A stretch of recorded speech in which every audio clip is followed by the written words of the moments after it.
খাই দাই খাওয়াই একমাত্র কাজ, যেই কাজটি করতে আমার কখনোই আলসেমি লাগে না। আজকে আমি খেতে এসেছি লাইভ পিৎজা এবং সাথে নিয়ে এসেছি আরও 2জন মক্কেল।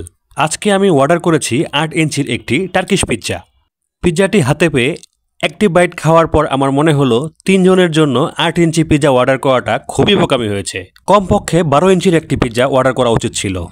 কিছুক্ষণ আগে যে 2জন মক্কেলের কথা বলেছিলাম, এই হচ্ছে তারা 2 মক্কেল। তারাও আমার সাথে সব সময় খায় দায় আর ঘুরে ফেরে এবং তারাও কখনো খেয়ে ক্লান্ত হয় না। এবার দেখে নিন কিভাবে তৈরি হলো আমাদের লাইভ পিৎজাটি। প্রথমে এই মামা একটি আটার গোল্লা নিয়ে 2 হাতে ছালিবালি শুরু করলো। ছালিবালি করতেই থাকলো। জানি না মামা ওয়াশরুম থেকে আসার পরে ঠিকমতো হাত ধোয় কিনা সাবান দিয়ে। এবার মামা একটি বেলুন নিয়ে রুটি বানাতে শুরু করলো। আমি অর্ডার দিলাম পিৎজা, এই মামা রুটি কেন বানাচ্ছে? যাই হোক, আজকে আমরা যেই দোকানটিতে পিৎজা খেতে এসেছি এই দোকানটির নাম M square wood fire pizza. এই দোকানটি পুরান ঢাকার কাঠের পুলে অবস্থিত এবং এটি একটি ভ্রাম্যমাণ দোকান। আশেপাশে ছোট বড় এমন অনেকগুলো দোকান আছে।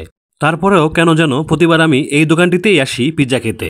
এবার আমি দেখতে পেলাম মামা যে রুটিটা বানিয়েছে এই রুটির মধ্যে সে সস মাখতে শুরু করলো, চতুর্দিকে সস মাখতে শুরু করলো। সস মাখার পর সেখানে কিছু চিকেন ছেড়ে দিল মামা। তারপরে কি একটা যেন ঘুরিয়ে বারবার করে দিতে থাকলো।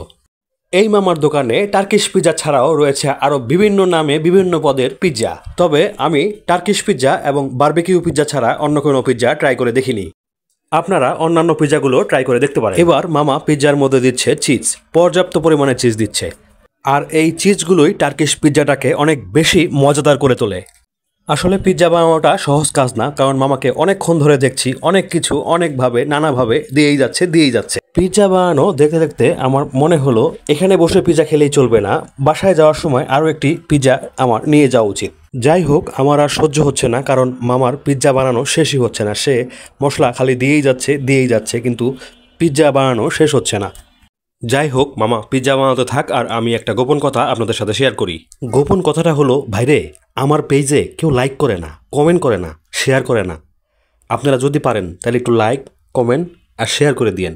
আরে ভাইরে, কত কথা বলে ফেলালাম কিন্তু মামার পিৎজা বানানো শেষ হয় না। কি ব্যাপারটা কি? এই যে এতক্ষণে মনে হচ্ছে যে পিৎজা বানানো হয়তো হবে, কারণ মামা চুলায় দিয়ে ফেলছে পিৎজাটা, কিন্তু আপনাদের সাথে কথা বলতে বলতে চুলায় কখন পিৎজা দিল সেটা দেখাইতেই পারলাম না।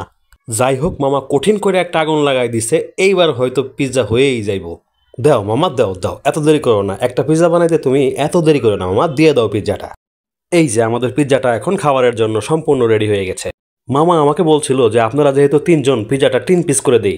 তখন মামাকে বললাম, না মামা, 1 পিস খাইয়ে আমার পেট ভরবো না, আপনি এক কাজ করেন 6 পিস করে দেন, আমরা 2 পিস করে এক একজন খাবো। যাই হোক, আমার কথা মতো মামা পিৎজা 3 পিস না করে 6 পিসই করলো আর আমরা খাওয়া শুরু করলাম। পিৎজা খাইতে খাইতে মামারে বললাম, মামা এই পিৎজা খাওয়া শেষ হওয়ার আগেই বাসার জন্য যে পিৎজাটা নিয়ে যাবো সেই পিৎজাটা তাড়াতাড়ি রেডি করে ফেলেন, কারণ বাসায় গিয়া গরম গরম পিৎজা খামো। আর মামা শুনেন, এই পিৎজা তো 6 পিস করছেন, বাসার জন্য যে পিৎজাটা দিবেন সেই পিৎজা 8 পিস করে দেন, বাসায় যায় আরও বেশি পিৎজা খামো। যাই হোক, মামা আমার কথা মতো বাসার পিৎজাটাকে 8 পিস করে প্যাকেট করে দিয়ে ফেলছে। এখন আমি বাসায় চলে যাব, গরম গরম পিৎজা খাবো। আর আপনাদের অনেক ধন্যবাদ এতক্ষণ সময় ধরে আমার বক বক শোনার জন্য। আবার কোনো এক সময় কোনো এক খাবার নিয়ে আপনাদের সামনে হাজির হব ইনশাল্লাহ। ধন্যবাদ।